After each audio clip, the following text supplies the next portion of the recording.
Okay, good morning, everybody, and welcome to this UN Capital Development Fund, UN Development Programme, UNDP, and UNDESA and Global Taskforce of Local and Regional Governments meeting on the Financing for Development agenda, breaking the SDG finance gridlock through strengthening local government finance. So why have we called this meeting, and why is it possibly the most important meeting taking place today, even though it's certainly not the most well attended? The reason why is that 10 years ago in Ethiopia, Addis Ababa, the world's governments approved a document which became known as the Addis Ababa Action Agenda. This, its other term is the Financing for Development Agenda. And this set the policy framework for international development cooperation and finance, particularly the finance aspects of it, for 10 years, from 2015 until next year, 2025. Now, in the earlier drafts of this Financing for Development document, there was no mention of any level of government below that of central government. And in fact, you reading the document, you would think that everything was organized by private sector entities, civil society entities, and national governments. But of course, as any citizen of any state will tell you, their main interface with public services is actually at the local level. And their main use of transport is at the local level. And the roads that they walk down every morning are maintained at the local level. And the climate change that they are experiencing is experienced at the local level. And the jobs market, the labor market that they work in, is a labor market at the local level. So it was clearly a mistake. It would have been a mistake, let me put it that way, if the 2015 Financing for Development agenda had been approved without any mention of local government finance. But fortunately, thanks to some of the people in this room and others, many others, we were able to get paragraph 34 or article 34 inserted into that document, which makes reference to various aspects of local government finance as a key component of development finance and as a key component of the Financing for Development agenda from 2015 onwards.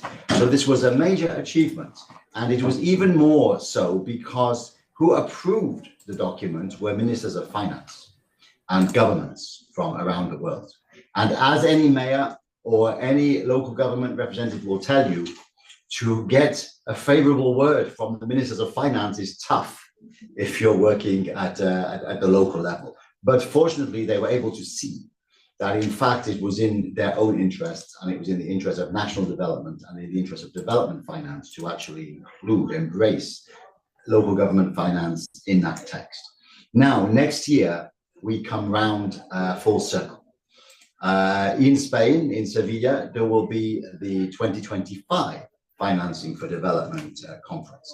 And again, if you pull together those that will be writing this and that will be approving this, and you ask them what are the most important elements, they will talk, of course, about bringing the private sector in, public debt, etc., etc. They may not talk at all about subnational finance, local government finance. So we need to start again. And this meeting, small as it is the beginning of starting again and moving towards a more powerful text to be approved in Sevilla, which will fundamentally, we hope, reshape the global finance architecture of development finance so that local government finance is a critical component of development finance. That's our goal. And to do this, we will need to work with those who will be writing the document, that are member states. We've already started reaching out to some of the permanent representatives here in New York. A couple may join online shortly. And we will be hoping to, through the people at this meeting, begin that process of an organized advocacy on behalf of the United Nations and the local and regional government constituency, and any stakeholder that is interested to reach that goal. So a policy paper has been prepared. A website will be going online soon. and the whole process is underway to make sure that local government finance is seen as development finance in the 2025 Financing for Development agenda. So many thanks, I think, to the leadership of Naveed Hanif, who is the Assistant Secretary General for Economic Development at the United Nations Department for Economic and Social Affairs. Thanks to his leadership, we have produced this first draft of a policy paper. There's also a website. And I'm now going to play, he can't be here today, he sends his apologies, but we're going to play a short video from him. So over to you, Diana.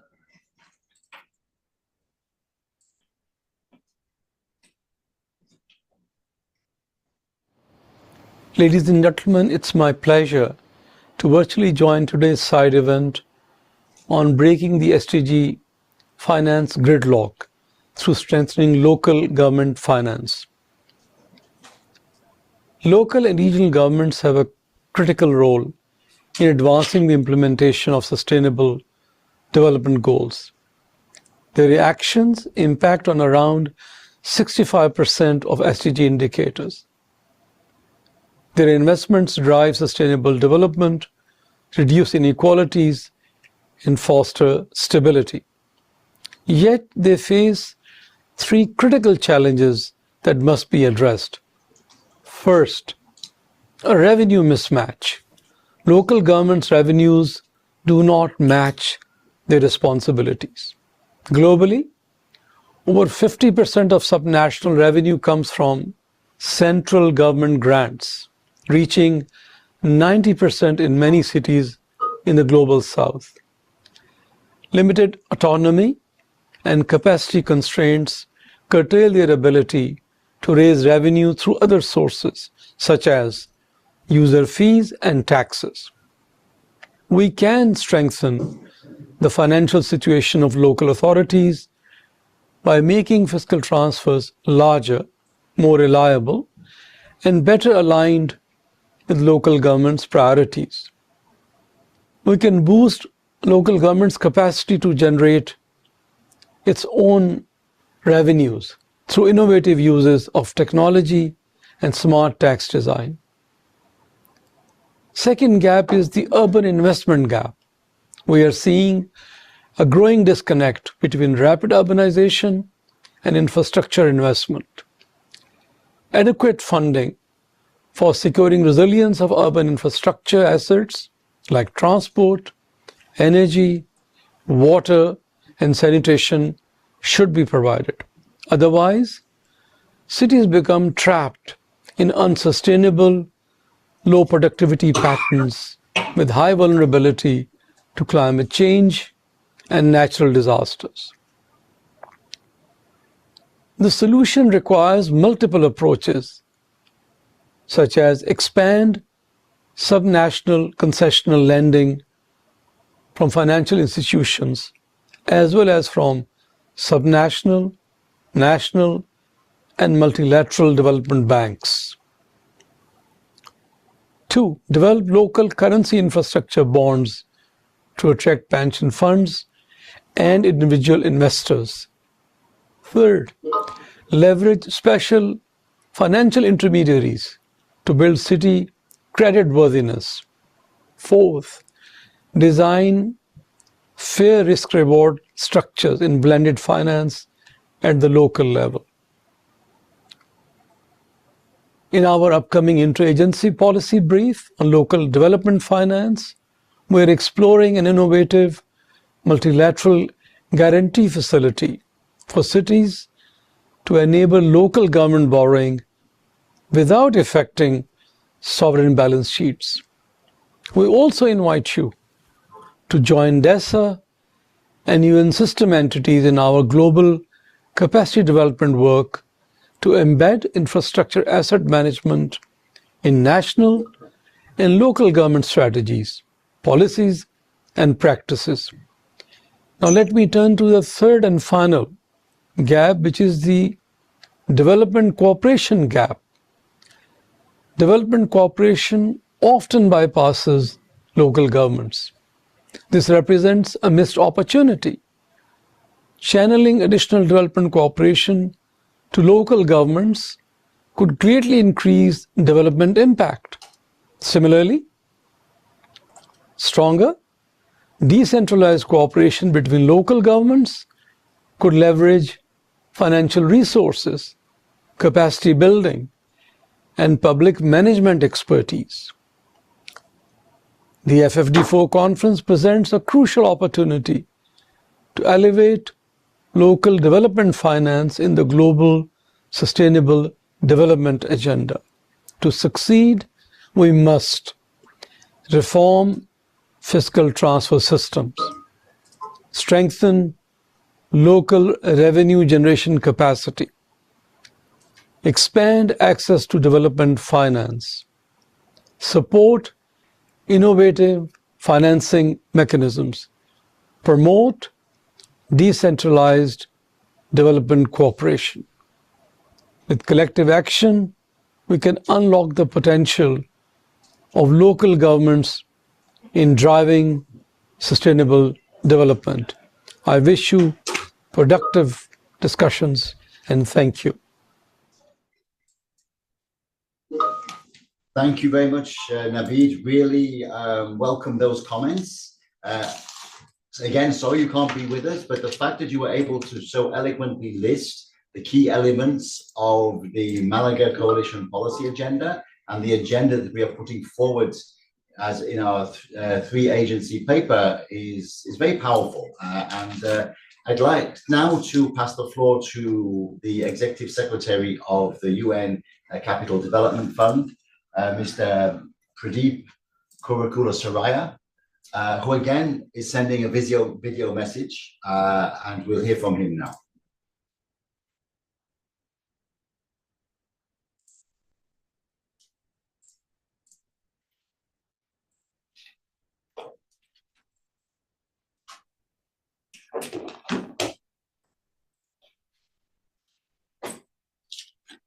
Distinguished United Nations colleagues, distinguished representatives of the Global Taskforce of Local and Regional Governments, Excellencies, ladies and gentlemen.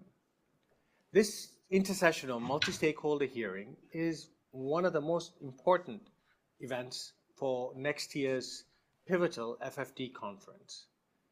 I'm delighted to help kickstart this important conversation about the role of local governments and the role of subnational finance in FfD. 10 years ago, UNCDF, together with the United Cities and local governments, and with the Global Taskforce of Local and Regional Governments, played a major role in supporting member states' draft Article 34 of the FfD Addis Ababa Action Agenda. This was an important recognition of the role of local government finance in meeting development challenges around the world. Now, together with our partners, UNCDF is demonstrating practical and scalable blending of solutions through local level financing and the creation of conditions for a much more ambitious approach to subnational finance in FfD. This ambition is important because we have reached that moment of no return. It is now or never with regards to financing the SDGs and the world's climate goals. Local government finance can be an effective vehicle to leverage both public and private resources and to open up important fiscal space that complements both private sector finance and central government funding in order to bring about holistic solutions that have impact on people's lives. Now, for example, just last week, an initiative that we are very proud of, the Tanzanian Water Authority, Tanga Uwasa, cross-listed a green bond on the Luxembourg Stock Exchange following the oversubscription launch of the same bond on the Dar es Salaam market earlier. We're thrilled to have supported this important subnational entity to raise more than 52 billion Tanzanian shillings, equivalent to about 20 million US dollars, in the first green bond issuance to be undertaken by a public institution in East Africa. The investment is completely funded by private resources, 65% of which came from local investors in Tanzania. Additionally, in the past year, in West Africa and in the Pacific, in Cambodia and in Bhutan, over 200 million has been secured through the work of direct access entities that UNCDF has supported to go to the Green Climate Fund and access large-scale performance-based adaptation finance for local governments and through local governments, blending these public funds with national fiscal resources and providing the efficiency of national systems that deploy locally. Now, these examples illustrate the gaps in today's financing for impact. There needs to be a much more dedicated guarantee facility for cities to enable much more scalable subnational bonds for critical finance to be raised for infrastructure and other finance requirements. And this is one of the key concerns of finance ministries around the world. How do you raise finance for important infrastructure development? We cannot do that without providing the kind of risk reduction that is necessary to incentivize private entities to crowd into difficult and uncertain markets. Now, UNCDF is helping to build these new features of the development landscape. We're very proud as the first non-credit rated entity in the United Nations systems to deploy loans, grants, guarantees to ensure blended finance solutions to crowd in important resources from the private sector. Now, to conclude, as a member of the Malaga Coalition for Municipal Finance, UNCDF is committed to supporting member states in accelerating development finance through local action. We recognize that Article 34 of the 2015 Financing for Development Agenda opened the door for development partners to test out solutions with member states. UNCDF has recently restructured itself to better support countries in designing, testing, and taking to scale financial models to reach the last mile challenges and support market development. We stand ready to provide our expertise to ensuring that FfD4 brings about the right policy environment for local funding and financing. Thank you. Well, thank you very much, Pradeep, for those inspiring words. And indeed, it is now or never. But the good news is that a lot has happened since 2015 as a result of the text in 2015, which does mention things like guarantee schemes for subnational governments, does mention things like subnational government bonds. It mentions the importance of transfers, the importance of local revenue, and a variety of other elements.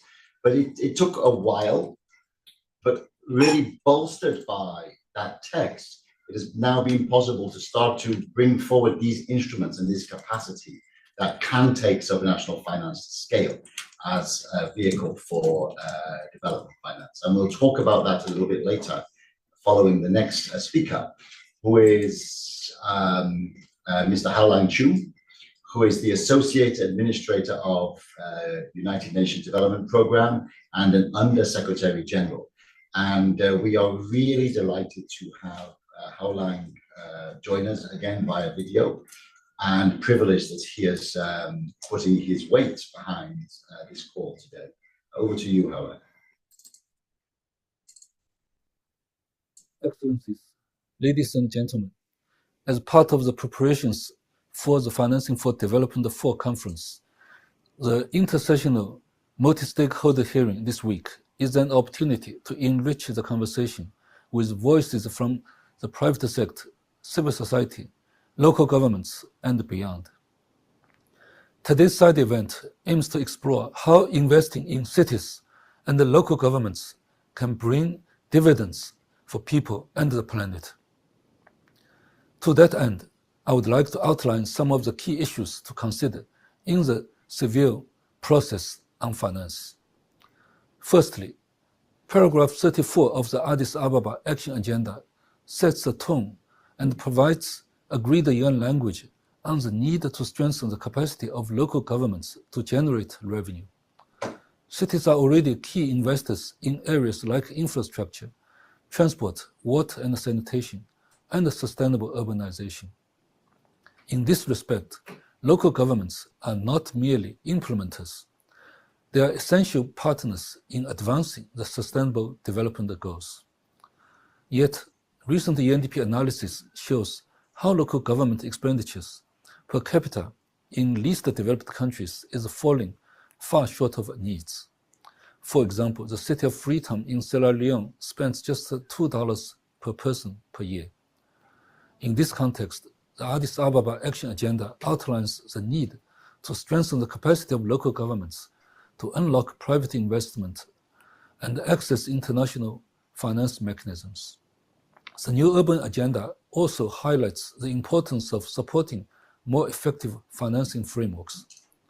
To this end, UNDP has been working closely with our partners to help ensure that local government finance is a key element in the financing for development discussions. Partners can also leverage UNDP's expertise on specific solutions, like new guarantee mechanisms that can allow access to vital loans. At the same time, we are seeing shortcomings in legal frameworks, local capacities, and the broader recognition of local government's critical role in development. Progress in these areas is vital to drive significant investments to key areas like the new infrastructure needed to drive climate action and respond to urbanization. Key to all this progress is trust. Local governments are demonstrating that they are trustworthy recipients of development funds. They have adapted, innovated, and evolved to be more transparent and more efficient, consistently improving the lives of the populations in their jurisdictions. Capacity building efforts remain essential, and we must work together to bring about lasting change. I wish you a productive exchanges today. Thank you very much. Well, thank you very much indeed, Hao Lang. And again, powerful remarks. And so you've seen that the United Nations Department of Economic and Social Affairs, the UN Capital Development Fund, and also the UN Development Programme are fully behind this push to get good text now in the 2025 Financing for Development document.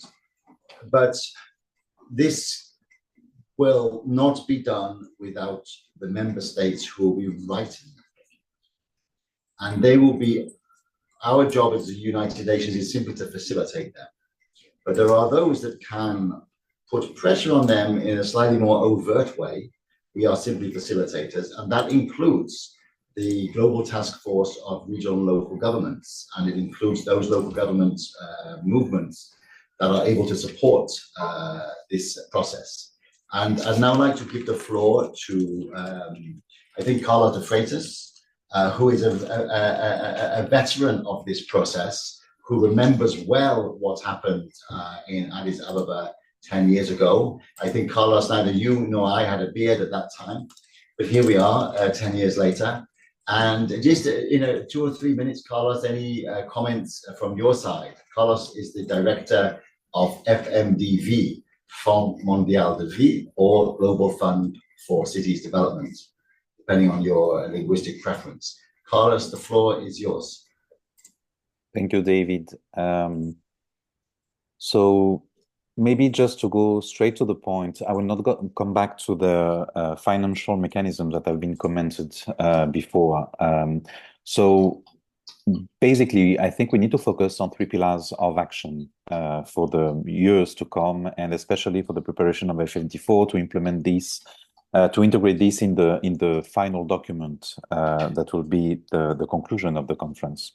First, we need to propose and push for the design of a systemic finance architecture and ecosystem of players and funds specific to where the last mile of the financing value chain drives us all, which is a subnational level of action for just, sustainable, and resilient urbanization. The reform of the global financial architecture, launched thanks to the political vision from Barbados Prime Minister, Ms. Mia Mottley, is bold and ambitious, but does not yet integrate references to our specific needs and our opportunities for radical change and transition. It does not refer to our key role as first partners of national governments in implementing global agendas and supporting and enhancing national policies and commitments through our local planning, investments, and actions. For this to happen, what do we need? We need urbanization finance country platforms to be recognized as a priority. These platforms should be dedicated to defining multi-level and multi-stakeholder urbanization finance strategies and strengthening our subnational funding and financing capabilities, especially considering that most of the SDGs and the global agreements rely on subnational planning and investments for the decades to come. The bespoke country platforms need to coordinate and aggregate development partners' efforts and act as an echo chamber of the country's needs. It should ensure that the program actually involves and is led by domestic champions, especially the National Association of Mayors and Governors, the line ministers, and the national and subnational development banks. I am very pleased to announce that FMDB will be testing these country platforms and programs in Cameroon and Madagascar in 2025 and 2026, together with UCLG and with the support of the European Commission. Second, we need professionalized and institutionalized financial intermediation to support the national system for localizing financing and bring to life and activate the multi-level and multi-stakeholder country platform. To that end, national and subnational development banks need to be part of the global systemic effort to reform MDBs and better connect to the global financial architecture as the last mile banking ecosystem.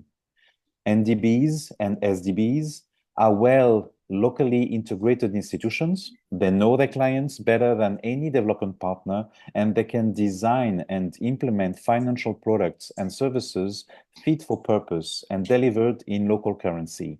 They are financial institutions that have enough institutional credibility to become eligible to multilateral funding and financing, becoming a key intermediary in the local financing value chain. SDBs exist in more than 120 countries around the world under a very diverse set of legal and regulatory forms and statuses. We already have a global forum for these SDBs with 2 regional chapters, one in Latin America and the Caribbean, and one in Africa, both coordinated by FMDB and multi-level and multi-stakeholder alliances. They are part of the solution. Finally, we need to develop our urban finance engineering capacities.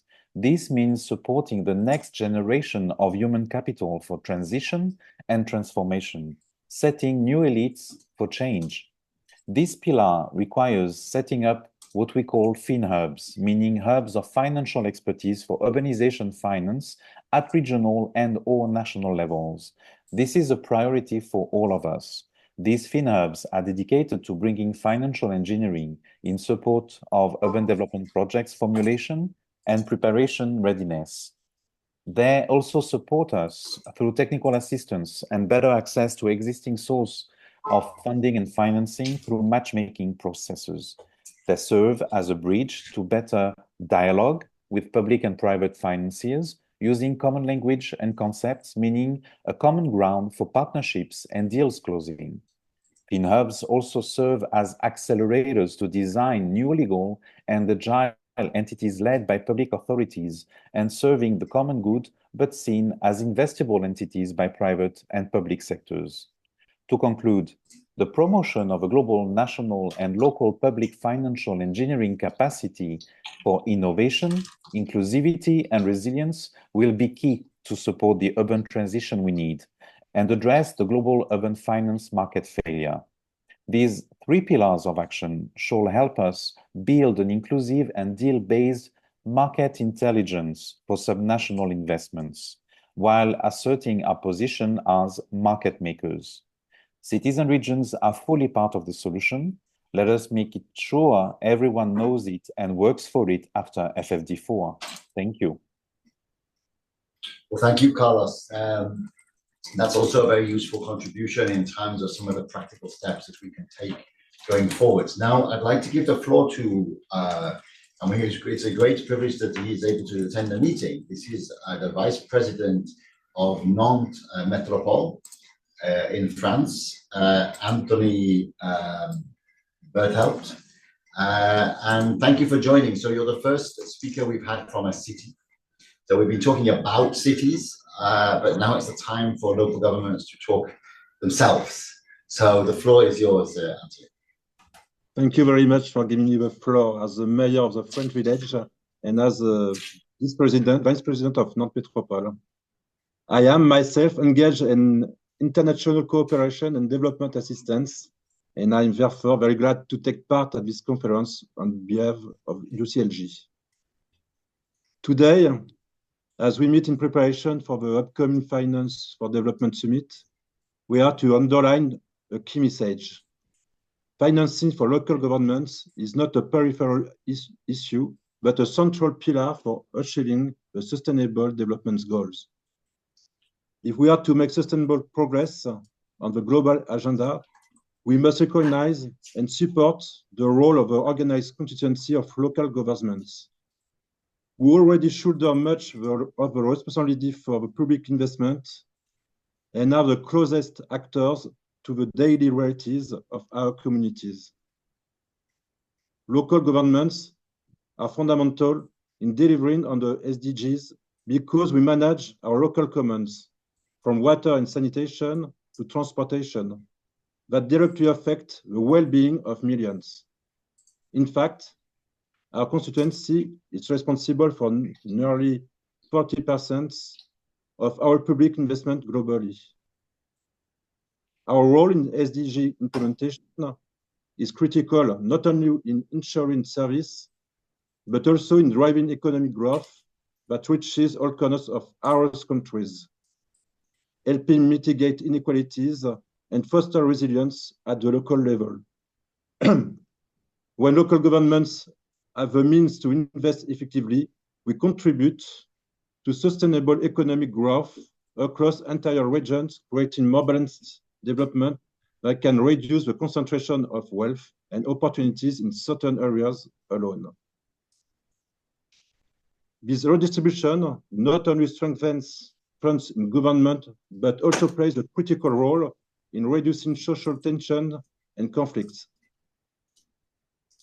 Yet, despite these contributions, local governments still face significant financial barriers. Too often, we lack the autonomy and resources to meet our mandates. Strengthening local fiscal space is essential. We need mechanisms and expand our capacities to both generate and manage income while allowing us the freedom to allocate funds based on our unique priorities. By doing so, we are not only supporting local governments, but enabling them to deliver impactful, sustainable solutions to local challenges. This is particularly urgent in developing countries, where rapid urbanization is accelerating without the necessary capital investments to support it. Infrastructure in cities and towns must become a top priority, not just at the local level, but as a national policy imperative. Without this foundation, the social and economic benefits of urbanization will remain out of reach, leaving communities in vulnerable situations. But let me be clear, the discussion cannot end here. Local governments need a structured and permanent seat at the table in these crucial financial discussions. It's imperative that we ensure that we are not only participants, but true partners in the design of financial system that can meet the demands of sustainable developments. We will be closely following this process to ensure that the voices of local governments are not just heard, but are integral to shaping the path forward. We do not understand the financing for development process as an isolated issue. Instead, it must align with our broader efforts toward multilateral system reform, not only with the reform itself, but more importantly, with the achievement of a 2030 agenda, improving quality of life, promoting equality, and tackling climate change. To this end, we are committed to leveraging the political spaces led by the global Taskforce of local and regional governments, such as the Urban 20 and Urban 7, which serve as formal engagement groups of our organization constituency within the G20 and G7, respectively. We are dedicated to ensuring coherence between the discussion and our work with the UN Secretary General Advisory Group on Local and Regional Governance, as well as our efforts across intergovernmental processes, including the COPs. Our aim is to integrate this initiative, creating a cohesive approach that strengthens the role of local and regional governments in global governance and sustainable development. Thank you for your attention. Thank you very much indeed, Honourable Mayor. That was very great and comment, and we're delighted to count on your support and your city and hopefully many other cities around the world to engage with their governments, to say, hey, when you are writing this document and when you are approving this document, please don't forget that your country is made up of local governments. The territory is the country. So let's make sure that local government finance is an integral part of the 2025 Financing for Development agenda.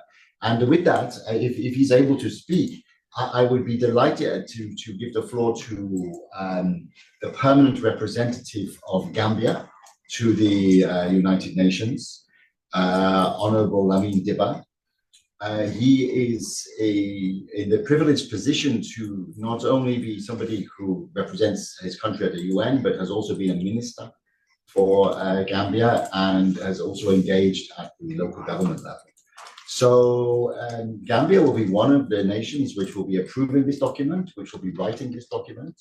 So when it comes to the Financing for Development 2025, the document that will set the scene for the next 10 years of development finance. Honourable Diba, how do you see the role of local government finance at the local level in development finance for the next 10 years? Over to you. Good afternoon, good morning. Okay, good morning. Thank you very much, David, for this opportunity. I think this is a great moment for all of us, be it government, private sector, civil society, and including the local governments, who take this opportunity to ensure that we have a future that can reflect the realities of our various countries and regions across the world. Cross-fertilizing all these ideas and putting them together through the FfD process is very important for global development to be able to achieve SDG goals, but more so for developing countries. I entirely concur with the previous speaker from the city, who has already highlighted some of the issues that the cities are facing. But to put it in context, I think local governments have very important roles to play in local economic development processes that can spur national economic development. So therefore, for developing countries, we have some issues that need to be addressed before we can talk about local economic development at council level. Local councils, mostly in developing countries, for instance, let me give an example of the Gambia. We have 53% of our population living in urban areas that require services, that requires, transportation and all other issues that they are dealing with, that comes along with it. Generation of waste. But we look at realistically, what is the capacity of these councils? to be able to render these services. So we have different capacities across the world, but even within countries, we have councils at different capacities. So how do we ensure that the capacities of these councils are developed in terms of governance? Somebody talked about these reforms, which is very important to have governance structures that would be able to take these developments on, but also develop reforms around financial services. Because a lot of councils, for instance, in the developing countries, they do not have enough resources to mobilize to render services. How do we look at that and diversify their source of resources to access resources to be able to render these services? That is vital. So the reform around it, how do we diversify the financial architecture from the national level to the local level to enable them render those services? The most important reform that I call is administrative. How do we ensure that the absorptive capacity of councils, even at national level, how do we enhance the absorptive capacity of all these resources we are talking about? Because be it private or grants, when you do not have the absorptive capacity to consume, it means nothing to us, because you cannot deliver the goods and services that are required to be delivered for the common good of the common people. So this is very important. David, I think looking forward, the FfD process to take on the national priorities, particularly when we are talking about climate resilience. How do we build our NDCs and prioritize our, for instance, Gambia, we are running the INFF process, and link this to our development priorities to be able to filter it down to local councils so that the resilience that we are building across sectors can also be built around local councils and be able to deliver the goods and services. The other important thing is, most of the time, I talked about capacity, but this capacity issue even exists at national level. How do you support project development, proposal development, bankable proposal development at the local council level? And what capacity would you be able to develop at local councils to ensure continuity at the level of councils? This is very important for sustainability. This is very important. And the other thing that I would also want to talk about is de-risking the investment in vital sectors like infrastructure. How do you de-risk the investment in this area? Water services, and so many other investments in local councils. So the de-risking factor need to be looked into, and look at various options of de-risking this investment. Not only guarantee systems that can help us to achieve this, but we also have our natural capitals that can be looked into and put into this equation. How do we use our natural environment, our natural heritage, to be able to de-risk, capitalize them and be able to de-risk? For instance, now, COP29, the COP presidency is very much interested in carbon trading. But how do we do this? To be able to have sustainable source of financing for national governments, but also we also have carbon sinks that are also with local councils or local government areas. How do you share this between them and the national? So the demarcation between is something that sound. So David, thank you so much. Ambassador, we've lost your sound. Can you hear us? Can you hear me? Yes, I can hear you. We lost the last 30 seconds, Ambassador, or maybe 20 seconds. Oh, okay. I was saying the defining line between national and local councils need to be clearly defined so that there wouldn't be any form of competition councils in competing for the same resources that would go into support the national development plan, inclusive of the local councils. This was what I was saying.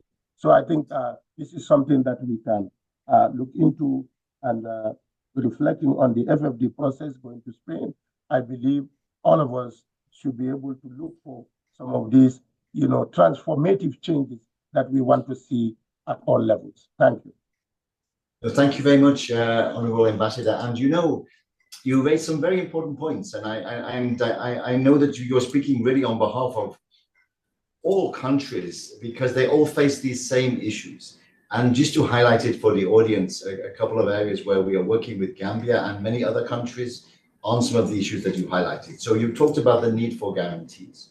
So we have had a conversation with the Ministry of Finance in Gambia about investments for a big city like Banjul and its regions. I think there is 800,000 or people or something like that, a large number of people in that conurbation. So what happens when Banjul has a viable investment? The issue is, if that is packaged and taken to a bank, any borrowing would be calculated as part of Gambia's public sector debt. And then that would limit Gambia's access to capital markets by changing its credit rating or by contributing to its borrowing levels. So there has to be some way to mitigate that. Mm. And that is what the ASG, Navid, Hanif was talking about, what the ES of UNCDF, Pradeep was talking about, and what Aolang was talking about earlier. And that we are now working on some kind of a guarantee facility to be able to avoid that. Secondly, Gambia has also taken the lead in really putting its money where its mouth is. So Gambia is a country which has recognized that if you want to adapt to climate change, then in fact, the best way to spend that money is not the Ministry of Environment, which is a regulatory body, but the local governments themselves. And so Gambia has put through its own fiscal system contributions from its own budget to a system which is regulated by an ISO, the Local Climate Adaptive Living Facility. And this blends with international finance. So you have both public and international finance blending for adaptation at the local level through a tested mechanism. So these are the kind of things that we need to address. And the Honourable Ambassador talked about them very clearly. But you ended on an important note. And this would be a note that I'm sure the colleague from NAMS would also understand, how you can have this division of labor between the central and the local government. And that will be the critical point to getting good text in the next financing for development, because it has to be seen as a win-win. If we are seeing this as local governments fighting to get something on the agenda of the ministers of finance that they don't want to do, it will be a lose-lose, because they are the ones who are signing the document, not local governments. And if they don't include local governments in the financing for development agenda, then their countries will also lose out. So we have to get this win-win. And with that, I will come to the next speaker, and then we will open it up to the floor in a moment. And the next Financing for Development conference is in a beautiful place. It's in the city of Sevilla, in Spain. If you haven't been to Sevilla, then you must go. And in fact, this is a really good opportunity to go, because it is an absolutely spectacularly beautiful place. And we're going to give the floor now to Juana de los Oros, who represents the Department of International Relations of Sevilla. Juana will speak in Spanish. Pero no hay I will try to do it in English. Excellent. We were going to give hold on a second. Over to you. Hold on a second. I'm running out of battery. Just hold on a second, please. I have to connect. My goodness. Hello. I'm here with my colleague Faustino Valdez, representing the municipality of Seville. As you told, one of the most beautiful cities in the world. not the most, but one of the most beautiful. And thank you for inviting us to join this meeting. And we are just here to offer our to show you the offer of our council and our mayor to help you with all the organization of these meetings. And we are going to host the mayors, and we're going to treat them very well, just to help you to find out new ways to finance the activity of the local authorities through the multilateral funds. So whatever you need, you just have to contact me or Faustino, and we will help you through to find solutions. And I'm sure you will spend a great time in Seville. It's a perfect time for you to come. Well, thank you so much indeed, Juana. We really look forward to it. And now we can open up to discussion. I think we have some time left. And just before we open to the floor, what is the purpose of this meeting? Why did we bring you all together? So I mentioned at the beginning, and maybe some of you were not able to join at the very beginning. This is not a big meeting in terms of attendance, but it's quite possibly one of the most important meetings taking place in the world today, because this is where we will begin the process of influencing and contributing to the text of the 2025 Financing for Development document, which will then set the scene for the next 10 years of development finance. And as I mentioned earlier, 10 years ago in Addis, we managed to get some good text about the role of local governments, regional governments, the local level in financing for development. And that gave us the opportunity to create mechanisms like the ones that the ambassador spoke about, like guarantee mechanisms, local climate finance mechanisms, investment funds for cities, and a whole variety of other things that have taken place since then. So we must not lose this sight of this. Now, I'd just like to just cautionary tale. So a few years ago, the climate meeting, the COP, was in Glasgow. And you may recall that was a kind of review of the Paris Agreement. And in the Paris Agreement, we faced a similar challenge. When the Paris Agreement was written in one of the drafts, there was no mention of local governments, regional governments, any form of subnational government. It seemed that climate challenge would be addressed through central governments and the private sector, and a little bit of mention of civil society. So a huge effort was made to say, wait a minute, if you're going to talk about climate adaptation, that's actually a local responsibility. So there was some text that found its way into the Paris Agreement to recognize the existence of other levels of government. Later on in Glasgow, we had the same issue. It disappeared, it completely disappeared. And we mobilized in the space of, I think, about 2 hours, certain delegations to get it back in. And one story that I was involved in was Canada, for example. Canada was in the room, like in the final negotiation. We had to influence that Canadian delegate. So just by personal contact, I knew an advisor to the Prime Minister of Canada who used to work in the UN.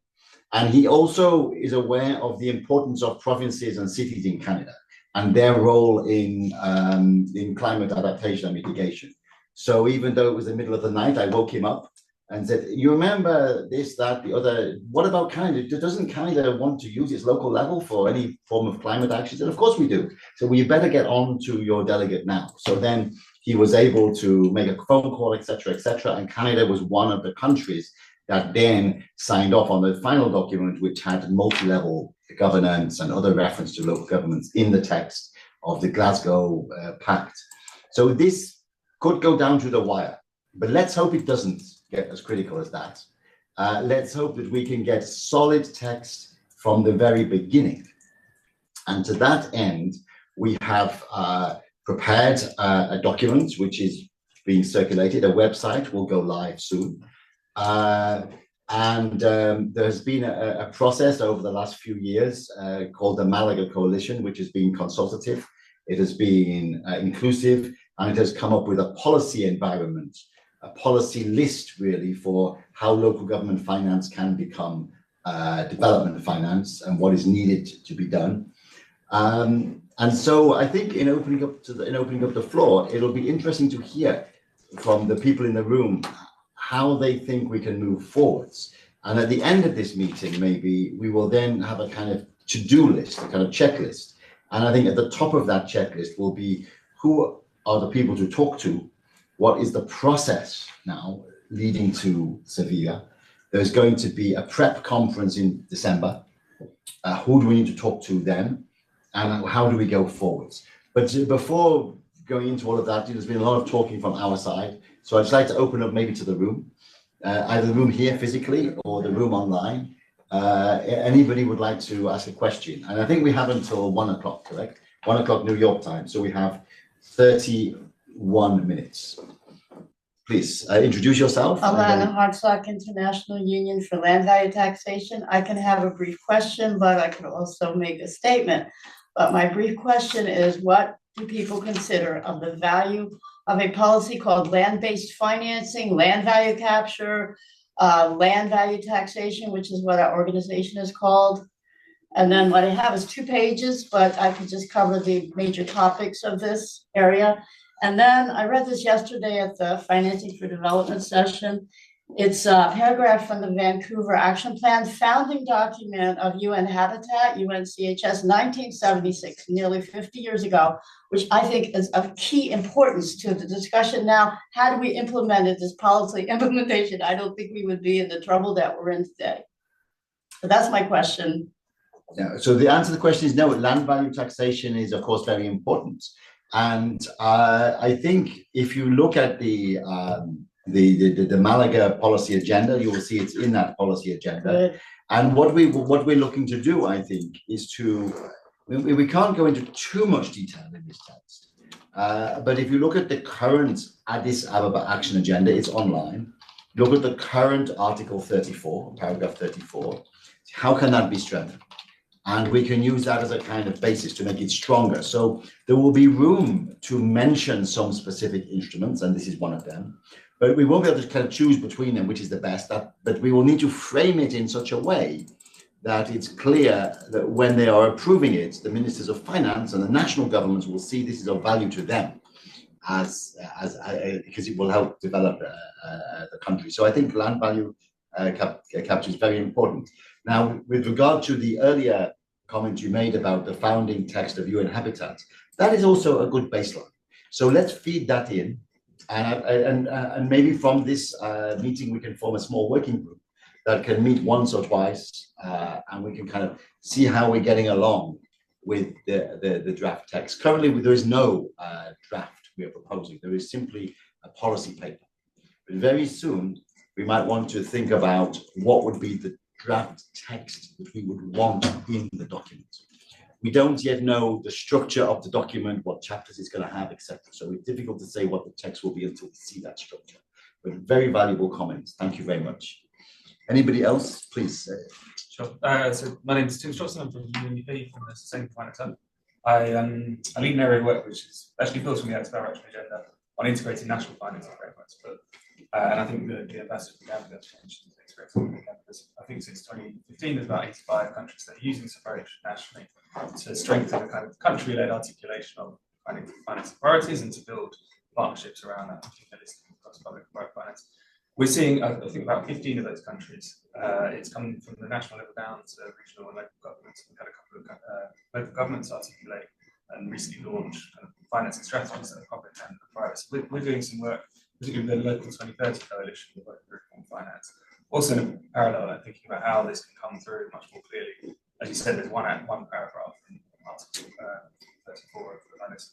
But I think really the role of local governments cuts across all of the action areas. I think 34 sits on the public finance, but stimulating the local economy, private finance, data, capacity, we mentioned a number of times.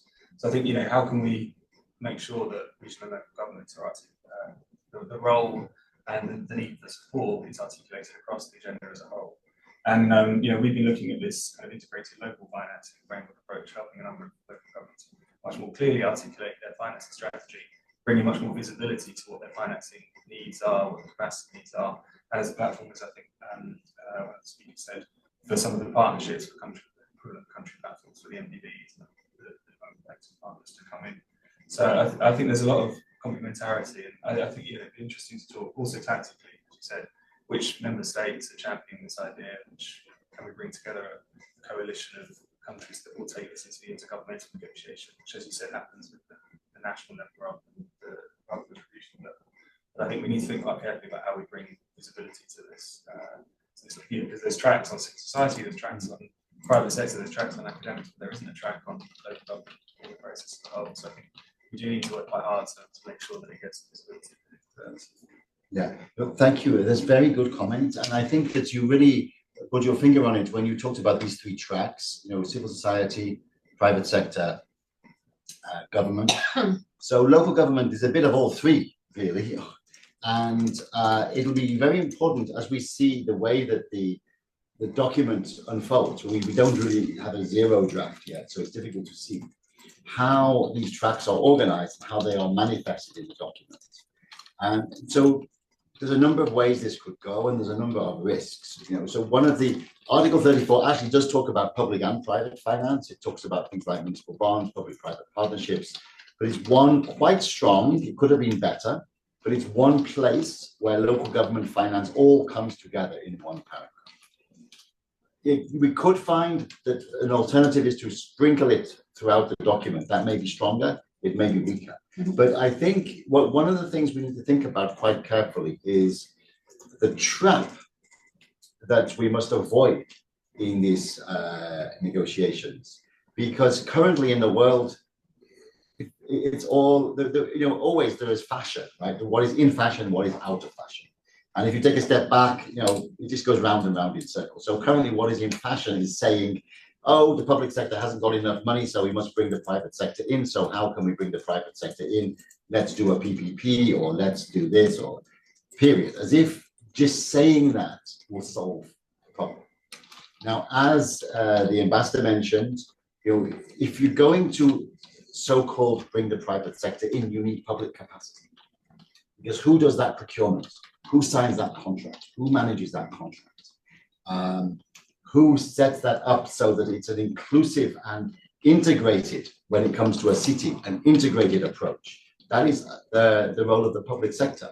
So in fact, in terms of local government finance, private sector finance is a key component, but it needs a strong and motivated and capable public sector to be the counterpart to make it deliver development.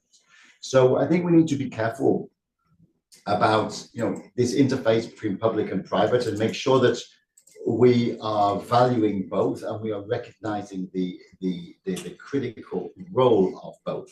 And also one comment that I heard from a finance minister in one of the previous conferences was, well, that's so good that now we're going to look about PPPs, etc., because we can cut the intergovernmental fiscal transfers to local governments because they can tender everything out to the private sector. No, I mean, this is, I'm not making this up. Somebody did say this, but no. In fact, whether it's New York City where we are now, or whether it's a small village in an isolated part of a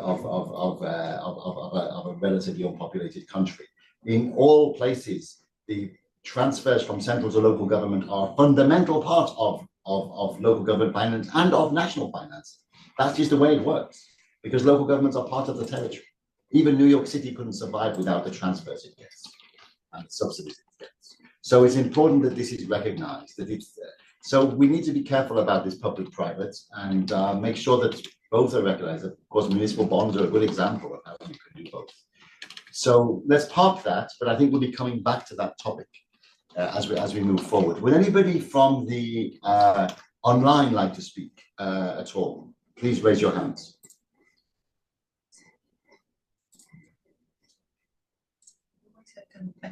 Yeah, and then and so one of the co-authors of our paper, Diana, the floor is yours. Or if you want to introduce somebody from. Yeah, I just wanted to share shortly the work that we have been doing between UNDESA, UNDP, Global Task Force of Local and Regional Governments, UNCDF and UCLG. So the idea is we are going to launch this platform in the next days. This is an open platform, open to everybody to give us data, stories, ideas to support our strength idea, which is that local governments need to be funded to be able to serve the populations. They're part of the states, and if you give them responsibilities, they need somehow to get the money to fulfill those responsibilities. So we spend quite a lot of time on this, so bear with us. So the idea is that to go to FfD is like a metro, and we have to get through the right stops and bring people on board to arrive to FfD4. So these are a little bit like the main things that we need to address if we want to get the local government finance right into FfD4. So we will be sending this in social media. This will be open. I want to recruit your emails after this meeting so we can share with you the webpage. It's now passport protected because we're still finalizing internally, but we're going to share with you so you can start sending inputs. So the idea is to support basically with these three main questions. So first is why we need local government finance to implement SDGs, why they are important actors, how to strengthen the local government finance, and we really wanted to identify the challenge, but also propose solutions because member states need a positive language, need solutions. We cannot come with the usual we need money. The local governments are also very engaged on producing the money, but sometimes it's that they need the legal frameworks, they need the capacities, but there is a lot of political will to be really actors for development.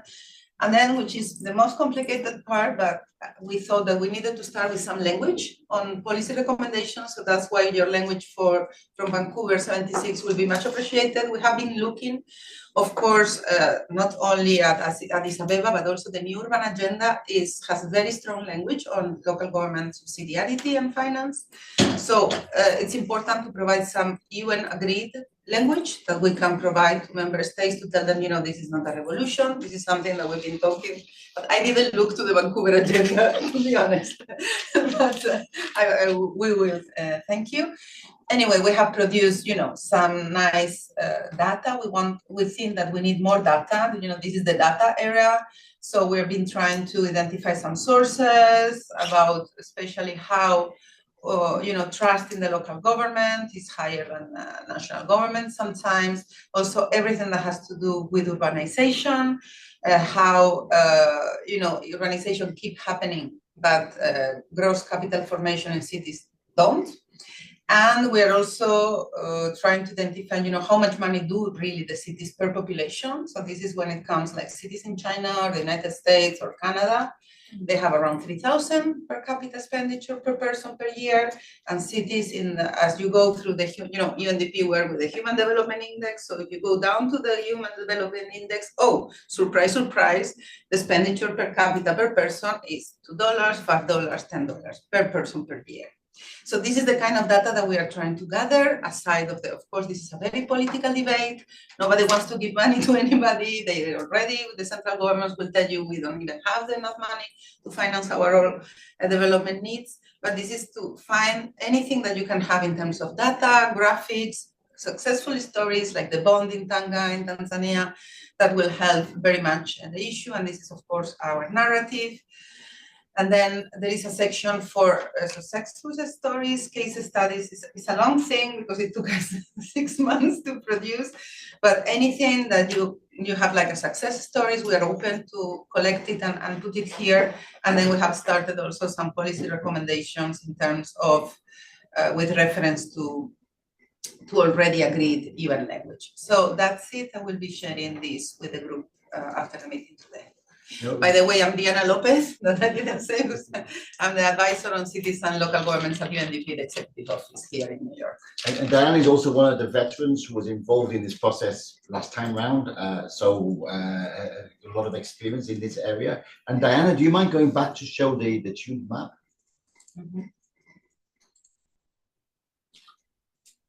So you can see, Ambassador, we also took into account a lot of the points you made. I mean, this is the route to FfD4, and it doesn't matter which line you take, but you change station at the right place, and that will take you there. So this is to kind of stimulate conversation about the things that are needed.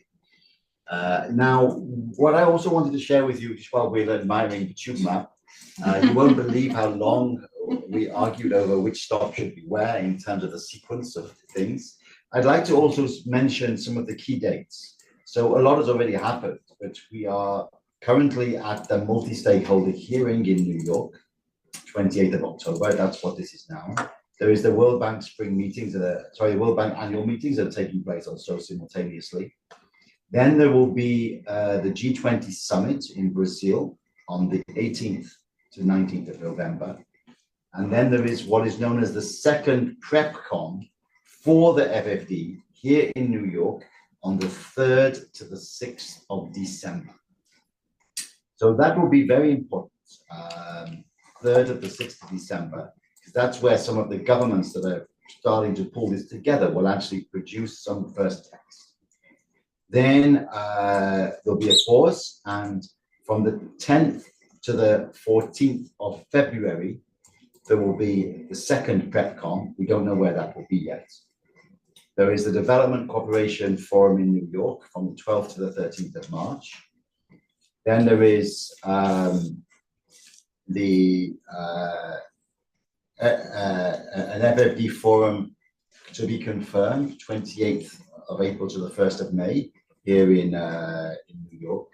There is the fourth PrepCon, which will be the final PrepCon at some point after May. And then you have the FfD4 itself in Sevilla, 30th of June to the 3rd of July. So we only have less than 1 year. And you can find all these dates on the FfD4 roadmap, which is on the UNDESA website. So, but we'll be circulating these, and we will also be circulating, I think, the list of some of the countries. And I've spoken to, for example, the permanent representative of Nepal, who is one of the co-chairs of one of the drafting committees.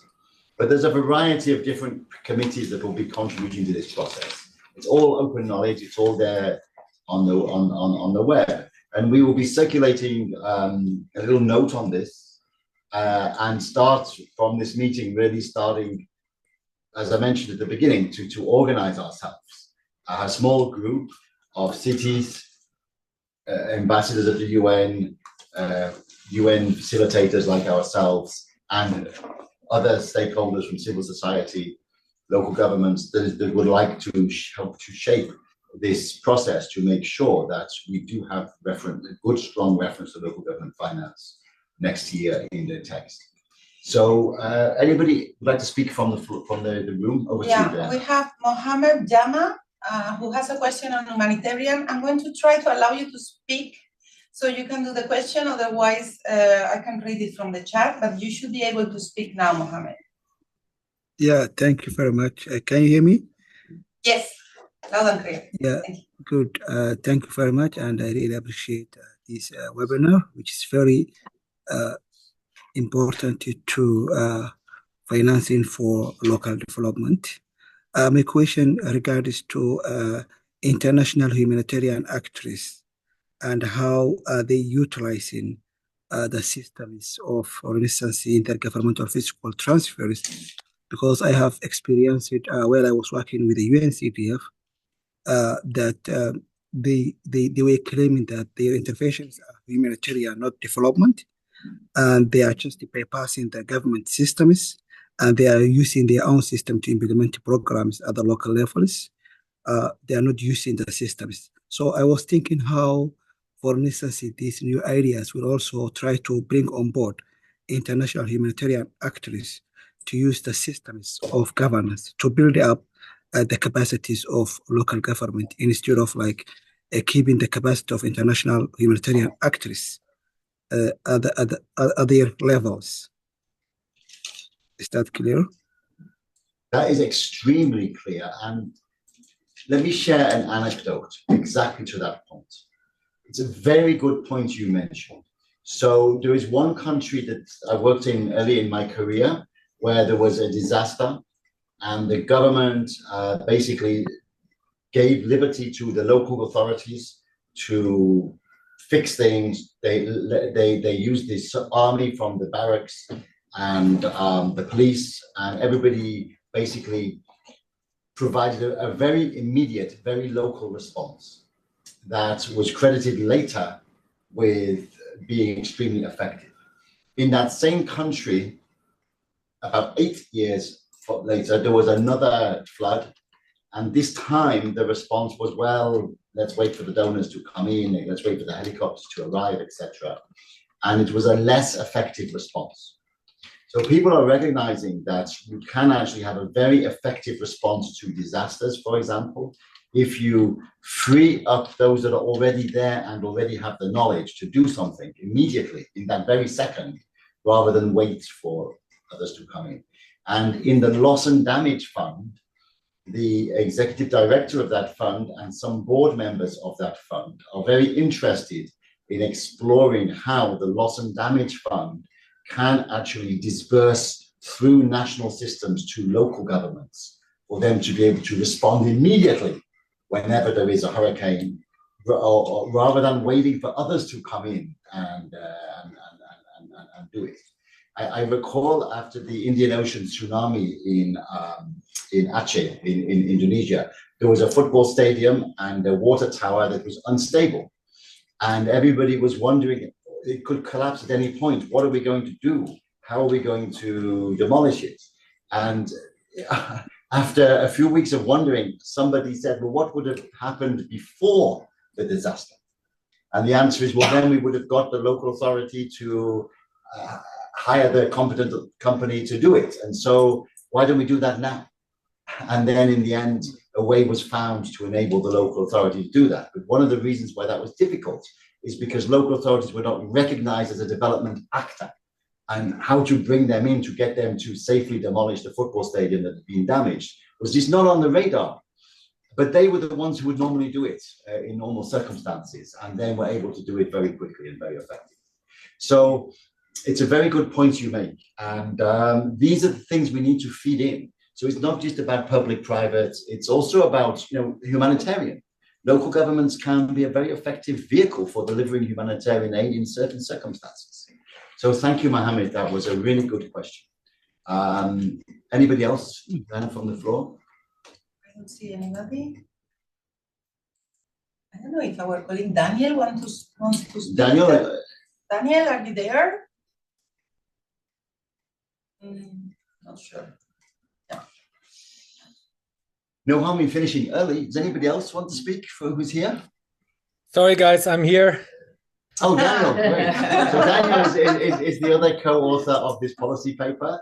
Over to you, Daniel. And normally, I was going to say, normally it's the other way around online. Anyway, Daniel, over to you. I thank you so much. I'm sorry my camera is off. I don't look that great, so I spent the night with stomach cramps. So, but and I'm very sad not to be there in person. So let me just also thank everyone that spoke previously for being willing to join this movement. I think all the substantive points that could have been raised were raised. I believe that we have real momentum, but we also are facing a challenge. And I just wanted to not be pessimistic, but I just wanted to spell out that challenge so we all know what's ahead of us. As we know, the world is not in an easy place right now, and from geopolitics to systemic crisis and so forth, we're facing quite a bit of 9 months ahead of us to come to an ambitious agreement. And local development finance is not the first thing on the mind of member states as it stands. And we have to really, really push this issue hard through all means available, which means, of course, informally talking to member states, highlighting the importance of it. Through formal means, our stakeholders from United Cities and Local Governments, FMDB and others, really pushing to be part of the preparatory committees, not only the multi-stakeholder dialogue today, but really to request a seat at the table. We'll have preparatory committees, we have roundtables at the conference. So please push for your rights as long as you're ECOSOC accredited. If your organization is part of this process of ECOSOC accreditation, you have a right to be at the table, to be part of the discussions. So we really need to work through all through all angles here, I think, to make it happen. And of course, I'm committed myself as part of the Financing for Sustainable Development Office to push this internally.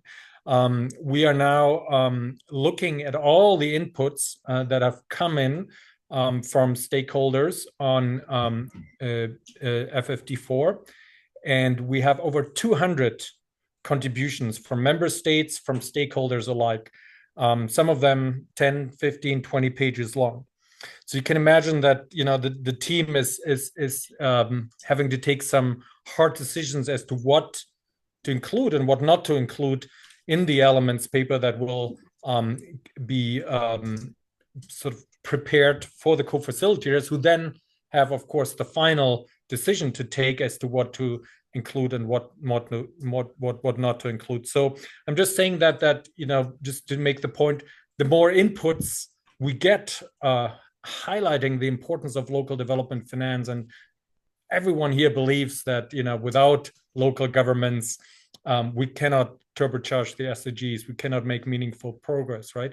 But the more inputs we become, the higher our chances to actually make a very, very strong case to have another section building on paragraph 34, at the very least have another paragraph 34 that spells it out. So just a plea to everyone here to remain engaged and to really tackle this challenge. It won't be easy, but I believe, listening to everyone here today, that we have a real shot to make sure that this issue will be recognized at least as much as it was in Addis, and hopefully even more. So thanks again to everyone. Thank you.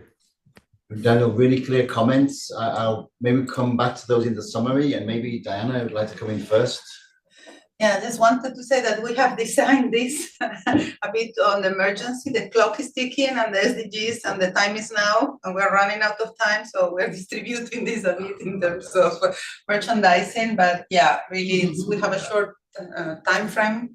And I think that we need partners, and we need to sum up forces because there is a lot at stake. So just a visual image about this to reinforce Daniel's point. That's really nice, and it's really clear. And Daniel, I think that was great that you came in at the end there with that kind of dose of hard reality. But we need that to kind of to be able to join together with our kind of dynamism and inspiration to make this happen. So I think let's be really organized about this.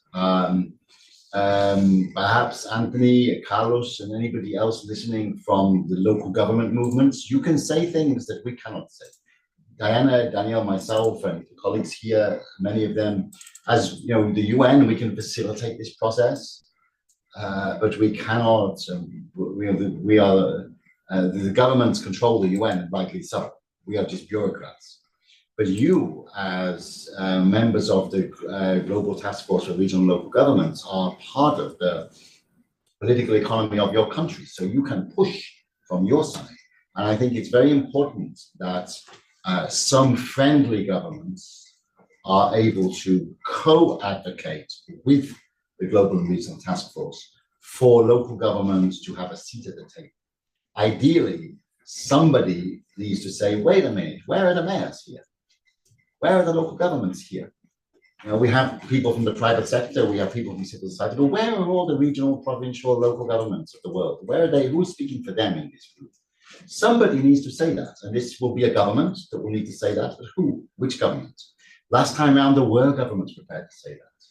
We need to find out who these people are and start really working on it. That's number one. So I think it would also help to raise the profile of this, perhaps within UCLG and other entities. Perhaps, you know, there are other things on the agenda at UCLG, at C40, at Metropole, at all of these different ICLI, all of these different cities movements, the National Association of Local Governments in each country.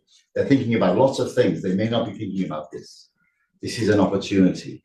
And then from our side, I think we need to network, share the information, share the text, make sure that we can provide really solid text, and work with the people either in the missions here or back in the capitals that will be actively engaging with this process to identify who these people are. That will be very important.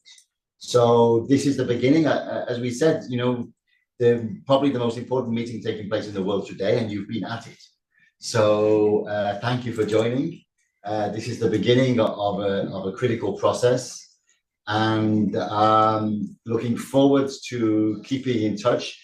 Everybody who has participated will send something out, and then we should meet again perhaps at some point in the next few weeks, maybe a month's time or something, to take stock of where we are, certainly before the PrepCon in December. So thank you everybody for joining, really appreciate it, and have a really good rest of the day. Thank you. Thank you. Thank you, everyone. Thank you. Thank you, David. Thank you. Thank you. Bye. Bye. Bye. Thank you. Bye.